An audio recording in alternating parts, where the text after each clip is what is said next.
வணக்கம். திரையரங்கம் கிரேசி. இது ஒரு இந்தி திரைப்படம். இந்த படத்தினுடைய இயக்குனர் கிரீஷ் கோலி. டாக்டர் அபிமன்யு சூட் என்ற மருத்துவரை மையமாக வைத்து எடுக்கப்பட்டிருக்கக்கூடிய ஒரு திரைப்படம். இதில் பாராட்டப்பட வேண்டிய ஒரு விஷயம் என்னென்னா, இந்த படம் ஃபுல்லாகவே ஒரு சிங்கிள் கேரக்டரை மையமாக வைத்து எடுக்கப்பட்ட திரைப்படம். ஒரே ஒரு கதாபாத்திரம். படத்தினுடைய உச்சக்கட்ட காட்சியில் தான் ஒரு கதாபாத்திரம் வரும். It is a road movie. அவர் தன்னுடைய காரில் பயணம் செஞ்சு போகிறாரு. படத்தினுடைய உச்சக்கட்ட காட்சியில் அந்த பயணம் முடிவடைகிறது. என்ன நடக்கிறது? டாக்டர் அபிமன்யு சூட் அந்த கதாபாத்திரத்தில் நடித்திருப்பவர் சோகம் ஷா. சோகம் ஷா தன்னுடைய காரில் பயணம் செஞ்சு போகிறாரு. எங்கே போகிறாரு அப்படின்னா, இவருடைய முதலாளி பியூஷ் மிஸ்ரா அவர் இவர்கிட்ட ஒரு கடுமையான உத்தரவு ஒன்று போட்டிருக்காரு. என்ன அப்படின்னா, இந்த மருத்துவமனையில் அறுவை சிகிச்சை ஆப்ரேஷன் இதெல்லாம் பண்ணி அப்படின்ட்டு இருக்கு இல்லையா, அந்த மாதிரி இவர் செஞ்ச ஒரு தவறான ஆப்ரேஷனால் ஒரு உயிருக்கு பாதிப்பு உண்டாகி இப்போ அவங்க நஷ்ட ஈடாக 5 கோடி ரூபா இப்போ கட்டி அப்படின்ற அளவுக்கு ஒரு சூழல் உண்டாகிறது.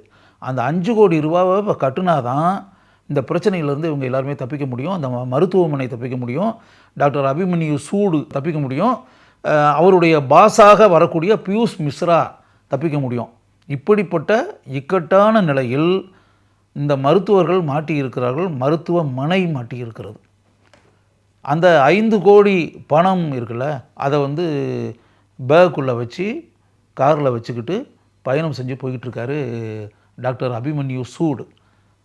பியூஷ் மிஸ்ரா ஃபோன் பண்ணி சொல்லிட்டு இருக்காரு, எங்கே வர்றீங்க, சீக்கிரம் வாங்க, ஒரு குறிப்பிட்ட டைமுக்குள்ளே வந்துடணும், பின்னாடி டைம் ஆச்சு அப்படின்னா தேவையில்லாத பிரச்சனை வந்துடும், அவங்களுக்கு அந்த பணத்தை கட்டி ஆகணும், உடனே கிளம்பி வாங்க, சீக்கிரம் வரணும், ஃபாஸ்ட்டாக வாங்க, அப்படி இப்படின்ற மாதிரி உத்தரவு.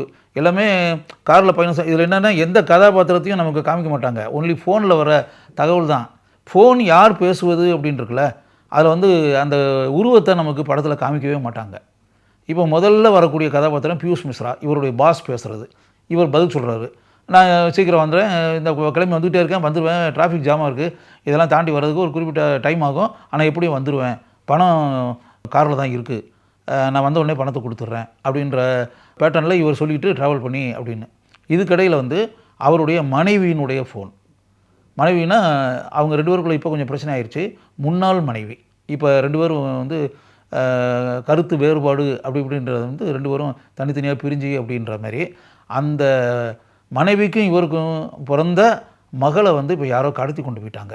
அந்த மனைவி இப்போ சொல்கிறாங்க, நம்ம மகளை கடத்தி கொண்டு போயாச்சு, கடத்தி கொண்டு போய் ஒரு இடத்துல வச்சுக்கிட்டு ஒருத்தன் மிரட்டிக்கிட்டு இருக்கான், அவன் 5 கோடி ரூபா பணம் கேட்குறான் விடுறதுக்காக அப்படின்றது மனைவி.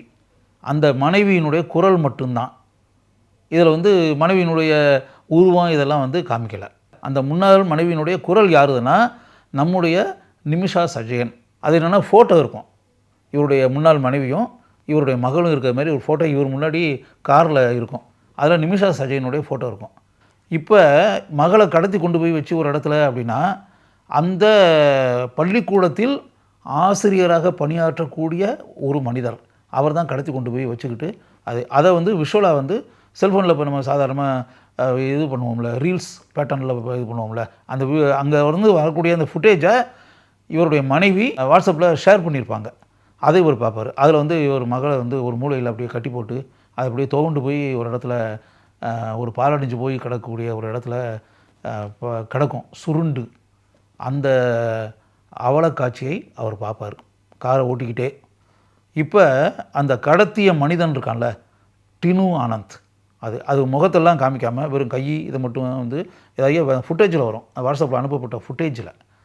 அது அவனுடைய குரல் மட்டும்தான். மறுபடியும் அந்த குரல் மட்டும் கேட்கும், சீக்கிரம் பணத்தோடு வாங்க, வந்தீங்கன்னா தான் உங்கள் மகளை நீங்கள் உயிருடன் பார்க்க முடியும் அப்படின்னு ஒன்று. இப்போ இவருக்கு ஒரு காதலி, ஒரு தோழி அப்படின்னு அவங்க இப்போ லைனில் ஃபோனில் சொல்லுவாங்க. இவர் இந்த மக விஷயத்தெல்லாம் சொல்லுவார். அவங்க உடனே என்னாகும், நீங்கள் என்னை பார்க்குறது கூட உங்களுக்கு நேரம் கிடையாது, உங்கள் மகளை யாராவது கடத்தி கொண்டு போயிட்டான்றக்காக அதை காப்பாற்ற போகிறீங்களா நீங்கள் அப்படின்ற மாதிரி சொல்லி, இனிமேல் என்கிட்ட ஃபோனில் பேசாதீங்க, நானும் உங்கள்கிட்ட பேச மாட்டேன், இதான் நம்ம பேசுகிறது கடைசி அப்படின்ற மாதிரி அவள் கோபத்தில் அந்த ஃபோனை வச்சு அப்படின்னு. அதாவது ஒரு மனிதன் காரை ஓட்டிகிட்டு போகும்போதே எப்படிப்பட்ட மன போராட்டங்களில் சிக்கி கொண்டிருப்பான் அப்படின்றத புரிஞ்சுக்குங்க. இவ்வளோ பிரச்சனைகளுக்கு மத்தியில் அந்த கார் வந்து பயணம் செஞ்சு போய் அப்படின்னு வரும்போது ஒரு ஸ்டேஜில் என்னாகும்னா அந்த காரு ஒரு இடத்துல பங்க்சர் ஆயிரும். வீல்லாம் பங்க்சர் ஆகி சில சதி வேலைகள் செய்யப்பட்டு அப்படி வச்சுக்கோங்க பங்க்சர் ஆகி இப்போ அந்த பங்க்சரை மாட்டணும், ஒரு குறிப்பிட்ட டைமுக்குள்ளே போய் சேரணும். அதே நேரத்தில் ஒரு குறிப்பிட்ட டைமில் இவர் போய் ஒரு ஆப்ரேஷனில் கலந்துக்கிறணும், இவர் தான் ஆப்ரேஷனை செய்யணும். இப்போ இந்த ஆப்ரேஷன் பண்ணப்பட வேண்டிய அந்த நோயாளி குடும்பத்தை சேர்ந்தவங்க அந்த இடத்துக்கு வந்தாச்சு மருத்துவமனைக்கு. இவர் அங்கே போகலை. இப்போ இவர் வந்து காரில் பயணம் செஞ்சு வேறு ஒரு விஷயத்துக்காக போயிட்டுருக்காரு. அங்கேருந்து இப்போ ஃபோன் வருது, இப்போ நீங்கள் ஆப்ரேஷன் பண்ண வேண்டிய ஆள் எங்கே இருக்கீங்க, இப்போ ஆப்ரேஷன் பண்ண வேண்டிய டைம் ஆகிப்போச்சு அப்படி இப்படின்னு ஆனோடனே இவர் வந்து தன்னுடைய உதவியாளர்கள் உதவி டாக்டர்கள் இருக்காங்களே அசிஸ்டன்ட்ஸ் அவங்ககிட்ட சொல்லி அது ரொம்ப அருமையான சீன். அது ஆக்சுவலாக அந்த கார் டயரை மாட்டிக்கிட்டே பங்க்சரான டயரை வந்து வேறு வீல் அதெல்லாம் எடுத்து மாட்டிக்கிட்டே இவர் வந்து ஆக்சுவலாக கான்ஃபரன்ஸ் இதில் வந்து காலில் வந்து இன்ஸ்ட்ரக்ஷன் கொடுப்பார். அதாவது ஆப்ரேஷன் எப்படி இப்படிலாம் பண்ணணும், எதை முதல்ல வெட்டணும், எதை முதல்ல அறுக்கணும், எதை எப்படி தைக்கணும், எதை வந்து சிசரை வச்சு கிழிக்கணும். Beautiful scene. அந்த டோட்டல் ஃபில்ம்லேயே எனக்கு பிடிச்ச சீன் அது.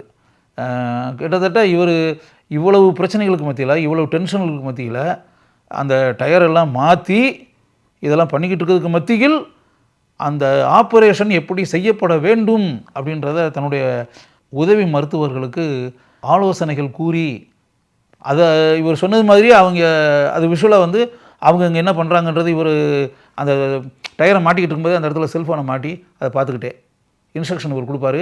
இதுபடி அவங்க செய்வாங்க. இவர் வெர்பலாக வந்து என்னென்ன பண்ணணுன்ற அவர் சொல்லுவார்.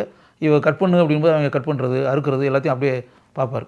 பார்த்து வெற்றிகரமாக அந்த ஆப்ரேஷன் இவர் இல்லாமலேயே இவருடைய மேற்பார்வையில் இவருடைய ஆலோசனைகளின்படி அந்த அறுவை சிகிச்சையும் நடந்து முடிந்துவிடும் மருத்துவமனைகள். அருமையான சீன். அது வெற்றிகரமாக அதுவும் முடிஞ்சிடும். அதே மாதிரி ஒரு வீலை வந்து மாட்டி மறுபடியும் பயணம் தொடரும். படத்தினுடைய உச்சக்கட்ட காட்சியில் என்ன நடக்கிறது அப்படின்றான். அந்த குறிப்பிட்ட இடத்துக்கெல்லாம் போயிடுவார். அவர் மக மட்டும் அங்கே வரும். அப்போ தான் அந்த டோட்டல் ஃபில்ம்லேயே ஒரு ஆள் தான் வராருன்னு சொல்லிங்கன்னா படத்தினுடைய கிளைமேக்ஸில் மக வந்து அப்போ என்ன வந்து நீங்கள் அப்படி கோவிச்சிட்டீங்க இது பண்ணுவீங்க, நான் வந்து அப்படிலாம் இல்லைப்பா, நான் ரொம்ப நல்லவ, என்னை அப்படிலாம் நீங்கள் கோவிச்சிருக்கக்கூடாது, என்னை திட்டிட்டீங்க கண்ணாப்பா, நான் அப்படிலாம் இல்லைப்பா அப்படி இப்படின்ற மாதிரிலாம் சொல்லி லாஸ்ட்டில் அந்த மகளை கையை பிடிச்சிக்கிட்டு அந்த தந்தை அப்படியே நடந்து போய் அப்படின்ற பேட்டர்னில் வச்சு படத்தை ஃபினிஷ் பண்ணிடுவாங்க. படத்தினுடைய ஆரம்ப காட்சியில் ஏப்ரல் 1 டுடே ஏப்ரல் 1 முதல் நாள் அப்படின்ற ஒரு இதை வந்து படத்தில் காமிச்சிருப்பாங்க. இப்போ டோட்டல் சம்பவங்கள் அப்படி இப்படின்ற இதெல்லாம் வச்சுக்கிட்டு அந்த ஏப்ரல் 1ன்றது படத்தினுடைய ஆரம்பத்தில் காட்டப்படுது இல்லை, அதற்கு எந்த அளவிற்கு இந்த படத்தினுடைய கதையிலும் திரைக்கதையிலும் முக்கியத்துவம் இருக்கிறது அப்படின்றத நீங்கள் புரிஞ்சுக்கோங்க. ரோடு மூவி, கார் பயணத்தின் போது தொலைபேசி வாயிலாக பேசக்கூடிய கதாபாத்திரங்களை மட்டுமே வைத்து உருவங்களை காட்டாமல் ஒன்லி வாய்ஸஸ் மட்டும்தான் அப்படின்றது ஒரு நாவல்ட்டியான ஒரு விஷயம். படம் முழுக்க அருமையாக இந்த கதாபாத்திரத்தில் டாக்டர் அபிமன்யு சூட் கதாபாத்திரத்தில் சோகம் ஷா கைதட்டி பாராட்டக்கூடிய அளவிற்கு மிக இயல்பாக அருமையாக சிறப்பாக நடித்திருக்கிறார். உன்னாட்டி சுரானா அதுதான் இந்த படத்தினுடைய அவருடைய மகளாக வரக்கூடிய வேதிகா கதாபாத்திரத்தில் நடித்திருக்கக்கூடிய சிறுமி. அருமையாக பாராட்டக்கூடிய அளவிற்கு அந்த சிறுமி படத்தினுடைய உச்சக்கட்ட காட்சியில் நடித்திருக்கிறார் என்பதை படம் பார்க்கும்போது நம்மால் உணர முடிகிறது.